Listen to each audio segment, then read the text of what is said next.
Alors, je voudrais vous parler de l'abus. Vous savez que en écologie, la question de l'abus est fondamentale.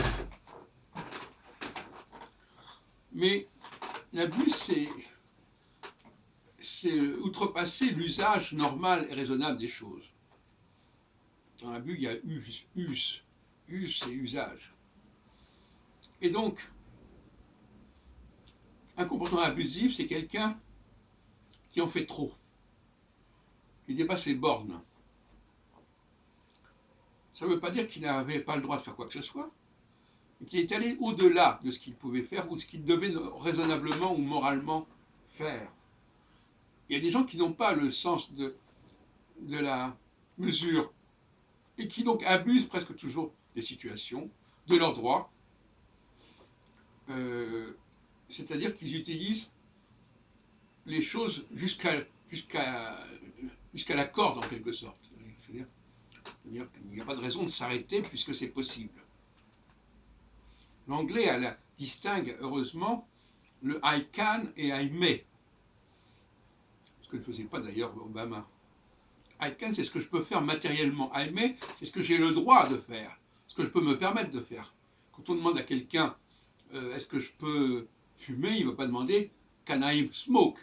Il dit may I smoke. Évidemment qu'il pourrait fumer s'il voulait, mais il ne peut pas, il n'a pas l'autorisation de le faire moralement parce que c'est pas prévu, parce que ça pourrait gêner quelqu'un d'autre. Ça peut gêner. L'abus, c'est quelqu'un qui ne se demande pas si ça peut gêner. Donc un comportement abusif, c'est quelqu'un, bon, même le viol, à la limite, peut être abusif. Il peut y avoir un consentement de quelque chose, mais pas jusqu'à ce point-là.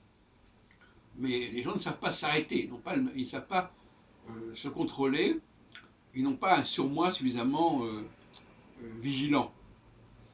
Et le point que j'ai lancé tout à l'heure dans une autre vidéo, c'est qu'on voit d'ailleurs avec le problème de la Covid-19, c'est-à-dire les abus, les gens qui abusent parce que c'est pas complètement interdit, parce que c'est pas complètement impossible de le faire. Hein, par exemple, je sais pas, bon, on peut, si c'est marqué on ne traverse pas la rue au feu, il n'y a pas des grilles qui vous empêchent de traverser. Donc vous pouvez le faire quand même, au risque et périls, mais vous pouvez le faire. Donc bon, d'autre part, il ne faut pas non plus s'interdire de faire quoi que ce soit. Et justement, toute la question là, c'est que quand une population, une partie de la population abuse, je vais prendre des mesures générales qui vont sanctionner à la fois ceux qui abusent, et on va les limiter extrêmement strictement, et ceux qui n'abusent pas, et qui on aurait dû laisser tranquilles sans avoir une sorte de système de surveillance intensif. Voilà le problème de la cohabitation.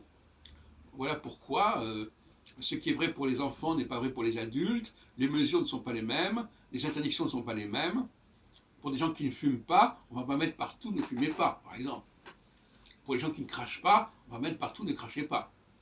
Mais à partir du moment où il y a des gens qui font certaines choses, on est obligé de généraliser le discours.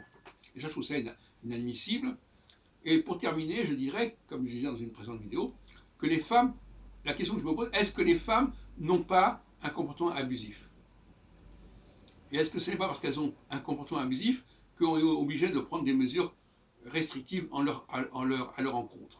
Voilà une question qui se pose.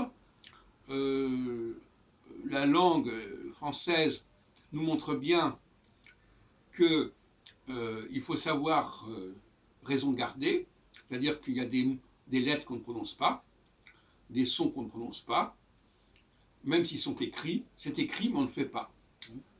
Des choses qui sont possibles mais on ne le fait pas. Et par exemple, tout à l'heure je faisais une vidéo sur la prononciation du E, eh bien, c'est pas parce qu'il y a un E qui est écrit que je dois prononcer le E. Par exemple, si je dis, si j'ai écrit je ne veux pas, est-ce que je dois dire je ne veux pas ou est-ce que je peux dire je ne veux pas? Voilà. Par exemple, ça c'est quelque chose qui montre bien qu'une société ne peut pas accepter nécessairement que l'on abuse des choses, que l'on use les choses jusqu'à la corde. Et malheureusement, il semblerait que les femmes aient une tendance naturelle et viscérale à abuser. le mot abuser ne convient pas dans leur esprit, d'ailleurs, c'est pas une question d'abuser, mais disons d'user de leur liberté sans partage, sans limite, ce qui explique évidemment des mesures, toutes sortes de répressives, restrictives, non seulement à leur égard, mais à l'égard de toute la population.